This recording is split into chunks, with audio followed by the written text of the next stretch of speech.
Bonjour à tous, on se retrouve pour un nouveau jeu de Wii, Crash of the Titans, qui est un rappel tout simplement au film. Alors je crois pas que ce soit simplement un film, mais à Clash of the Titans, donc avec un L au lieu d'un R, qui suit la série des Crash Bandicoot, qui a été sorti en 2007, pardon, développé par Radical Entertainment, édité par Sierra Entertainment.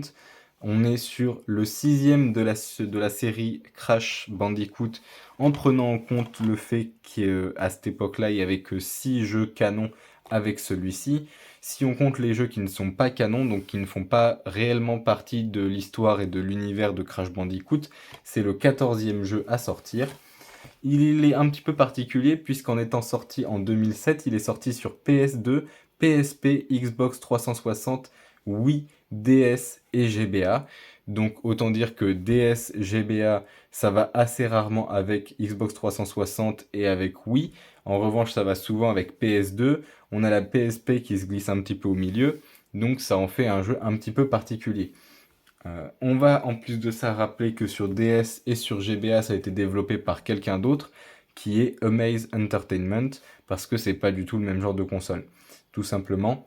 On est sur un jeu du coup de plateforme où on doit aller récupérer Coco, qui est la petite sœur de Crash Bandicoot, et sauver les animaux qui sont devenus mutants à cause du docteur Néocortex, qu'on va donc devoir arrêter, et qui a globalement pris possession du coup des animaux de l'île Wumpa sur laquelle vous vous trouvez. Donc on a du coup ce héros-là, pour ceux qui ne connaissent pas, qui est donc Crash Bandicoot, un héros plutôt déjanté d'une série de jeux qui est adapté plutôt pour la famille, qui peut aussi bien être joué et divertissant par les enfants que par les adultes. On voit d'ailleurs que c'est un Peggy 7. Donc ce héros, Crash, qui va du coup pouvoir monter sur les mutants et diriger ceux-ci. Il y a 17 mutants différents, donc c'est quand même une sacrée diversité. On retrouve ce jeu entre 7 € et 29,99 €. Si on va voir un petit peu à l'arrière, on retrouve Aventure titanesque. Le machiavélique Néocortex a transformé les créatures de l'île de Crash en terribles mutants, mais grâce à une multitude de nouveaux combos, Crash peut prendre le contrôle des monstres et ainsi disposer de leurs pouvoirs. Avec du coup quelques exemples ici. On va marquer 15 ennemis puissants à contrôler et diriger, c'est en fait 17 avec 2 boss que l'on peut contrôler pendant de courts laps de temps. On a du coup quelques exemples avec le Frigirate, le Sludge, l'éléphant blindé et le scorpion, en sachant qu'il y a des alphas, si je peux dire, qui ont plus de force et plus de points de vie et des choses comme ça. On voit marquer ici de nouveaux combos hallucinants, contrôle et affronte des monstres surpuissants, un mode coop de folie, assemblé en Allemagne, tiens, je ne savais pas. C'est un jeu que je vous recommande fortement. Pourquoi? Parce que c'est un jeu agréable, que la série des Crash Bandicoot est assez drôle et assez, comment dire, elle a un gameplay pardon, à la fois accessible et divertissant. On est sur un jeu qui est à la fois drôle et sympathique, qui se finit sans trop de difficultés, mais qui quand même vous fera jouer un certain temps. Avec pas énormément de rejouabilité, ça c'est quand même le problème. Euh, mais autrement, c'est un très très bon jeu que je vous recommande énormément. À 7 € sur Wii, je pense que c'est encore faisable. Ça me paraît un peu cher, je l'aurais plutôt mis à 4 ou 5 € pour un jeu de 2007. Et vous pouvez probablement le trouver à ces prix-là dans les Happy Cash, les cash converteurs, des choses comme ça. Sur internet, je ne l'ai pas trouvé en dessous de 7 €.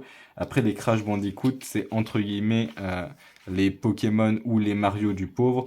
C'est-à-dire que c'est quand même des jeux un petit peu recherchés à l'image voilà, des Spyro, des choses comme ça. C'est quand même des jeux qui ont marqué certaines enfances, voire un bon paquet d'enfances, et qui du coup sont recherchés pour ça, parce que y a de la nostalgie. Comme je l'ai dit, ce sont souvent des bons jeux, donc ça donne clairement envie. On va avoir du coup un mode d'emploi qui reprend la même illustration que l'extérieur de la boîte et qui va être illustré, voilà, qui va avoir de l'habillage de texte. Donc ici on voit des espèces de bambous par exemple avec le titre du jeu. Hop. On va retrouver ici les bambous, voilà quelques trucs. On est souvent avec des bambous, sinon c'est quelques détails, voilà comme ceci. Quelques illustrations comme ici. C'est relativement négligeable, mais ça reste assez intéressant. On a également des petites illustrations des personnages et des méchants. Je trouve que ce livret est plutôt sympathique par rapport à d'autres qu'on a pu voir qui sont totalement dénués d'intérêt, celui-ci a quand même quelque chose en plus. On retrouve ici un CD qui est d'une couleur totalement atypique, d'un vert un petit peu fluorescent, accompagné de jaune, voilà, un petit peu étonnant. Je pense que c'est pour rappeler le côté créature mutante, titan, etc. Mais je suis pas sûr en soi. On retrouve ici, même si ça ne se voit pas très bien sur le CD, Crash sur le dos du mutant, qui doit être le Frigirate, je pense. Et je pense qu'on a plutôt fait le tour. Mais du coup, c'est un jeu qui est très apprécié, très appréciable, qui peut se jouer jusqu'à 2 joueurs avec une nunchuck, qui n'est pas compatible 50 et 60 Hz, hein, je viens de voir, seulement 50 Hz, et qui contient de la violence. Est-ce qu'on peut vraiment appeler ça de la violence? Il donne effectivement des coups, mais il n'y a pas de sang, il n'y a pas de cris de douleur, il n'y a pas de torture, il n'y a rien de ces choses-là. Selon moi, c'est normal que ce soit un Peggy 7 et la violence devrait presque même être enlevée. Euh, Comme j'ai dit, l'histoire est assez sympa également. C'est un jeu que je vous recommande. Je vous dis merci à tous et bonne journée.